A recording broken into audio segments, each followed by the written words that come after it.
नाज़रीन, मैं उम्मीद करती हूँ कि आप सब खैरियत से होंगे।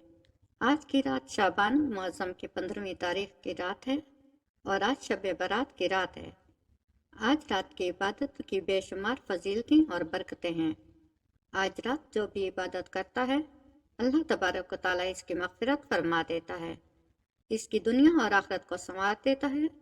सवाल ये है कि आज की रात हम कौन सी नमाज पढ़ें जिससे हमारी दुनिया भी संवर जाए और आखिरत भी संवर जाए। तो नाजरीन, मैं 6 रकत नफल नमाज शब बारात की लेकर हाजिर हुई हूँ, जो कि बहुत सारे बुजुर्गान दीन से, बहुत सारे औलियाए कराम से ये नमाज मनकूल है और बहुत सारी किताबों में इस नमाज का तज़किरा हुआ है। आज जो कुछ भी मैं बताऊंगी किताब के हवाले से और किताब की रोशनी में बताऊंगी। शब बारात के फ़ज़ाइल और मामलात एक किताब है, इसके हवाले से बता रही हूँ। 6 रकत नफल नमाज आपको नमाज मगरिब के बाद अदा करनी है। जैसे ही नमाज मगरिब से आप फारिग हो जाते हैं, 6 रकत नमाज दो दो रकत करके आपको अदा करनी है। पहली 2 रकत में दराजी उम्र की नियत करेंगे, यानी यूँ नियत करेंगे कि नियत की मैंने 2 रकत नमाज शाबानुल मुअज़्ज़म की दराजी उम्र के लिए।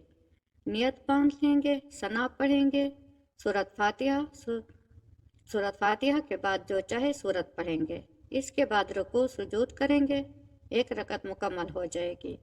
फिर दूसरी रकत के लिए खड़े होंगे, इसमें भी सूरत फातिहा जो चाहे सूरत मिला लें। इसके बाद तशहद में बैठेंगे। तशहद में बैठने के बाद दरूद इब्राहिम, दुआए मासूरा वगैरह जो भी नमाज में पढ़े जाते हैं, वो सारी चीज़ें आपको नमाज में पढ़नी हैं। जैसे ही 2 रकात आपकी दराजी उम्र वाली मुकम्मल हो जाती है, इसके बाद आपको 1 मरतबा सूरत यासीन की तिलावत करनी है, या अगर सूरह यासीन की तिलावत नहीं कर सकते हैं तो सूरत इखलास यानी कुल हुवल्लाहु शरीफ मुकम्मल सूरह 21 दफ़ा पढ़े। और अगर आप सूरह यासीन की मुकम्मल तिलावत करते हैं और साथ ही साथ सूरत इखलास भी 21 बार पढ़ते हैं तो सबसे बेहतर है।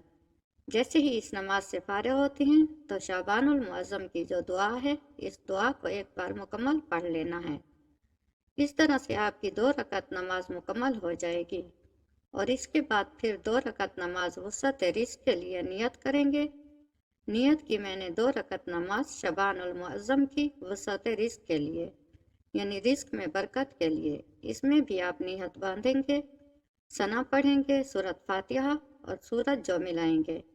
इस तरह से इस नमाज को भी 2 रकत नमाज मुकम्मल कर लेंगे। मुकम्मल करने के बाद जैसे आपने पहले किया, 1 बार मुकम्मल सूरह यासीन पढ़ेंगे या 21 बार सूरत इखलास, या दोनों चाहें तो दोनों पढ़ सकते हैं। या फिर इसके बाद शाबानुल मुअज़्ज़म की दुआ मुकम्मल पढ़ेंगे, फिर इससे फारिग हो जाएंगे। तो तीसरी जो नमाज होगी वो दफ़ा बला और मुसीबत के लिए होगी। हमारे साथ बहुत सारी मुसीबतें, बलाएं, आफात और बलियात होती हैं। इसके दिफा के लिए 2 रकत नमाज अदा करेंगे। इसकी भी नियत यूँ करेंगे, नियत की मैंने 2 रकत नमाज शाबानुल मुअज़्ज़म की दफ़ा बला दूर।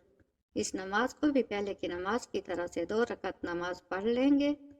जैसे ही इस नमाज से भी फारिग हो जाते हैं, पहले नमाज की तरह से इस नमाज के बाद भी 1 बार मुकम्मल सूरह यासीन या 21 बार सूरत इखलास पढ़ेंगे, या दोनों चाहें तो दोनों पढ़ेंगे। फिर इसके बाद शाबान मुअज़्ज़म की दुआ पढ़ेंगे। इस नमाज की बरकत का आलम यह है कि अगर आप इस तरह से 2 रकात नमाज दराजी उम्र के लिए, 2 रकात नमाज रिज़्क़ के लिए, रिज़्क़ में बरकत के लिए और 2 रकात नमाज मुसीबत को दूर करने के लिए पढ़ेंगे, तो अल्लाह तबारक व तआला आपकी उम्र में बरकतें अता फरमाएगा। और दूसरी बात यह है कि अल्लाह ताला आपको बेपनाह दौलत से नवाजेगा और अल्लाह तबारक व तआला आपके रिज़्क़ में इजाफ़ा फरमाएगा। और तीसरी बात, इस नमाज की बरकत जो है वो ये है कि इस नमाज की बरकत से अल्लाह तबारक व तआला आपके सर से मुसीबत के बादल को ख़त्म कर देगा, बला और मुसीबत से महफूज हो जाएंगे। आपसे गुजारिश है नाजरीन, इस वीडियो को ज़्यादा से ज़्यादा शेयर करें और हमें अपनी दुआओं से ज़रूर नवाजें। वीडियो अच्छी लगे तो लाइक करें, कमेंट करें और चैनल को सब्सक्राइब करें। जज़ाकल्लाह।